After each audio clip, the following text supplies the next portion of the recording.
Hello everyone, welcome back to my channel. How are you all? I hope you all are fit and fine. So let's start today's video. Today I am going to discuss questions given in exercise 2.1 of chapter 2nd, that is polynomial of class 9th from NCERT Maths. Let's begin. But before solving the questions, the link of introduction video based on the questions given in this exercise is given in the description box. Kindly see that video to understand all the concepts of the questions given in this exercise. आज ये exercise के questions को solve करने से पहले description box में इस exercise पे बेस्ड इंट्रोडक्शन वीडियो दिया गया है. पहले इंट्रोडक्शन वीडियो देख के कॉन्सेप्ट्स क्लियर कर लें ताकि क्वेश्चंस ईजिली समझ में आए. Now let's start with question number 1. Which of the following expressions are polynomial in one variable and which are not? State reason for your answer. हमें जो एक्सप्रेशंस दिए हैं उनमें बताना है कि कौन सा वन वेरिएबल में है और कौन सा नहीं है, और अपने आंसर के लिए रीज़न भी देना है. First part, 4x² minus 3x plus 7. ये क्या है? इसमें सिर्फ एक वेरिएबल x दिखाई दे रहा है, तो इसका आंसर क्या होगा? Yes, this is a polynomial in one variable x. Next part, y² plus √2. यहाँ पे भी क्या है?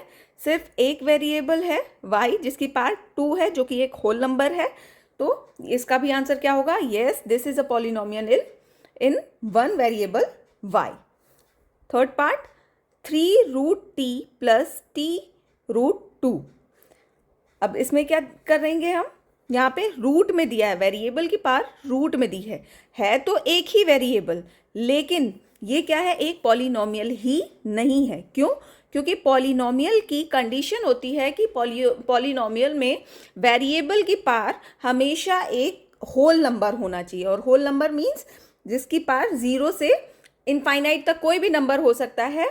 उसमें फ्रैक्शंस नहीं आ सकते, माइनस वाले नंबर नहीं आ सकते, सिर्फ 0 से लेके इन्फिनिटी तक पॉजिटिव कोई भी नंबर अगर वेरिएबल की पार होगी तो वो एक पॉलिनोमियल होगा, अदरवाइज वो एक पॉलिनोमियल ही नहीं होगा. तो 3√t प्लस t√2 को हम और क्या लिख सकते हैं? 3 इंटू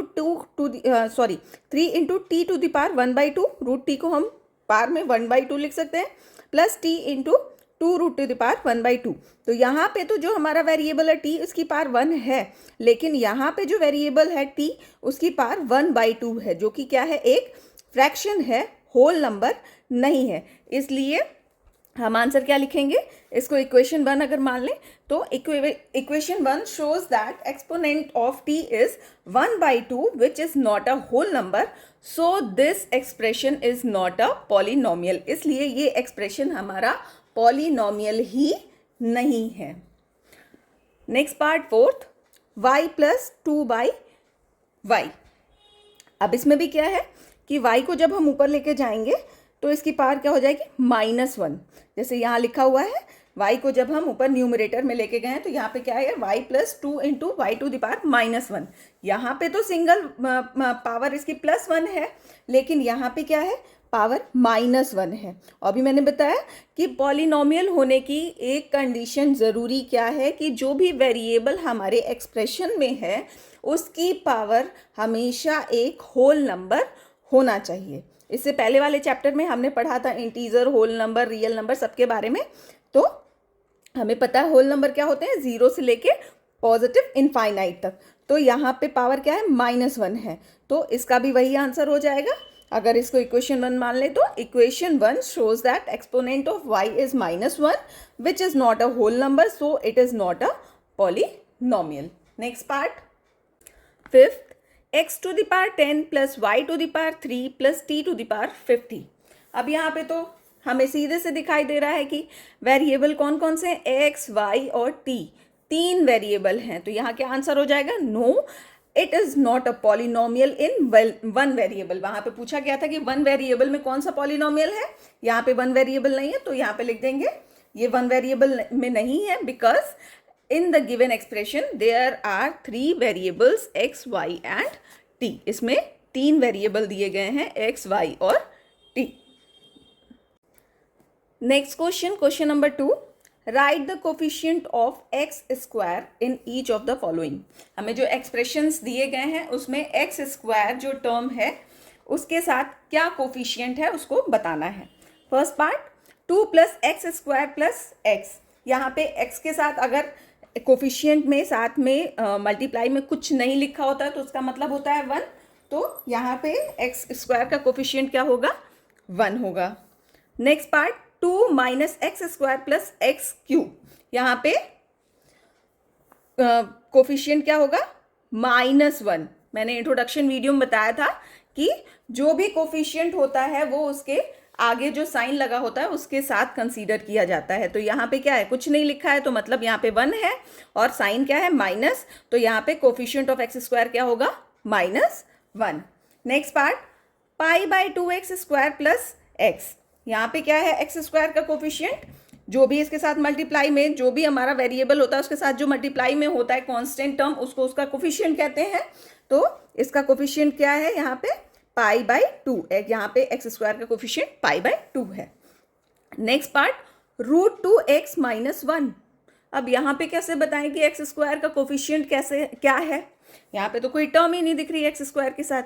तो हम एक्स स्क्वायर की टर्म में इसको लिख सकते हैं कैसे, we can write √2x - 1 equals to √2x - 1 plus 0 into X square. इसको इस टर्म में भी लिख सकते हैं। अगर हमें इस एक्सप्रेशन में एक्स स्क्वायर नहीं दिया है तो इसको इस फॉर्म में भी लिख लेंगे, क्योंकि 0 के साथ इसको मल्टीप्लाई किया गया है। तो आगे चल के ये जब हम सॉल्व करेंगे तो ये पूरी टर्म हमारी 0 ही हो जाएगी।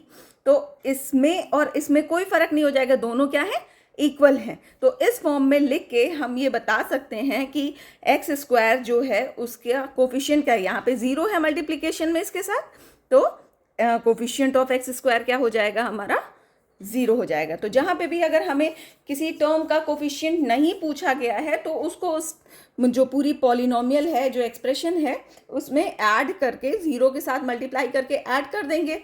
तो उससे कोई फ़र्क नहीं पड़ेगा, जब 0 के साथ मल्टीप्लाई करेंगे तो वो पूरी टर्म 0 हो जाएगी। तो हमें ये भी पता चल जाएगा कि उसका कोफिशिएंट क्या है और इस पूरी टर्म में भी कोई फ़र्क नहीं पड़ेगा। Next question, question number 3, give one example each of a binomial of degree 35 end of a monomial of degree 100। हमें एक एग्जाम्पल बताना है किसका, बाइनोमियल, ऐसा बाइनोमियल जिसकी डिग्री क्या हो, 35 हो, और ऐसा मोनोमियल जिसकी डिग्री क्या हो, 100 हो।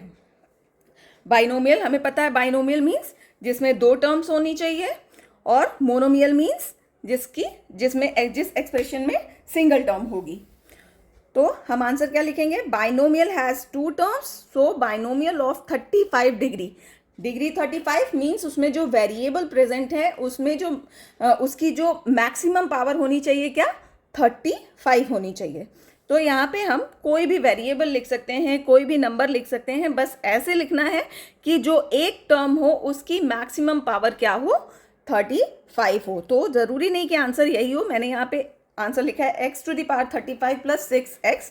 आप कुछ भी आंसर लिख सकते हैं। यहाँ पे हम y⁵ 35 + y लिख सकते हैं, z⁵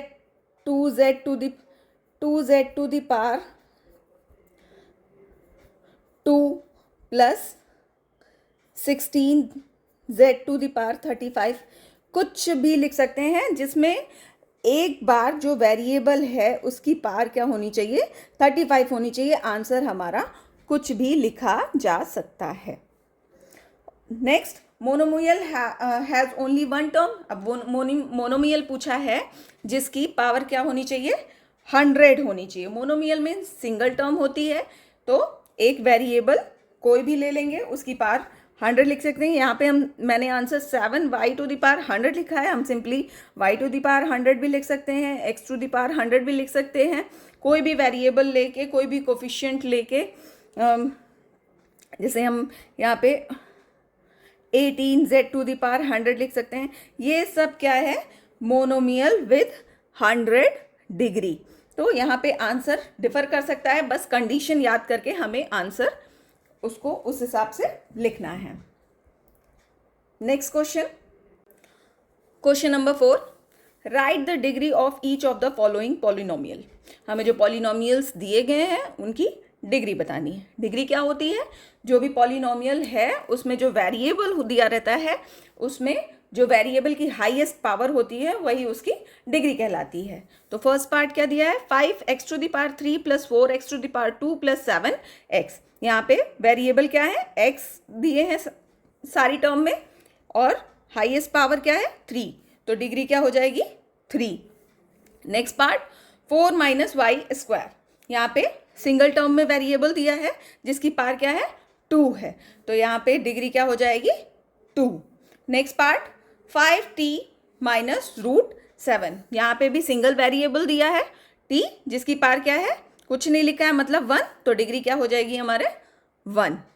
नेक्स्ट पार्ट फोर्थ 3। ये क्या है? एक कांस्टेंट पॉलिनोमियल है। और कांस्टेंट पॉलिनोमियल के बारे में बताया था इंट्रोडक्शन वीडियो में कि उसकी डिग्री हमेशा क्या होती है? 0 होती है। कैसे 0 होती है ये जाके आप इंट्रोडक्शन वीडियो में चेक करिए। तो यहाँ आंसर हो जाएगा, इसकी डिग्री क्या हो जाएगी? 0। Next part question number 5। Classify the following as linear, quadratic and cubic polynomial. हमें जो पॉलिनोमियल्स दिए गए हैं उसको बताना है कि कौन सा लीनियर है, कौन सा क्वाड्रेटिक है और कौन सा क्यूबिक है।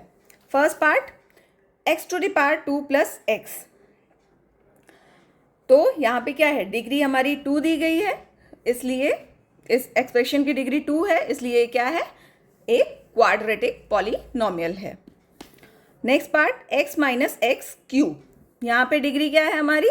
3 है। तो ये क्या है? It is a cubic polynomial. Next part y + y² + 4।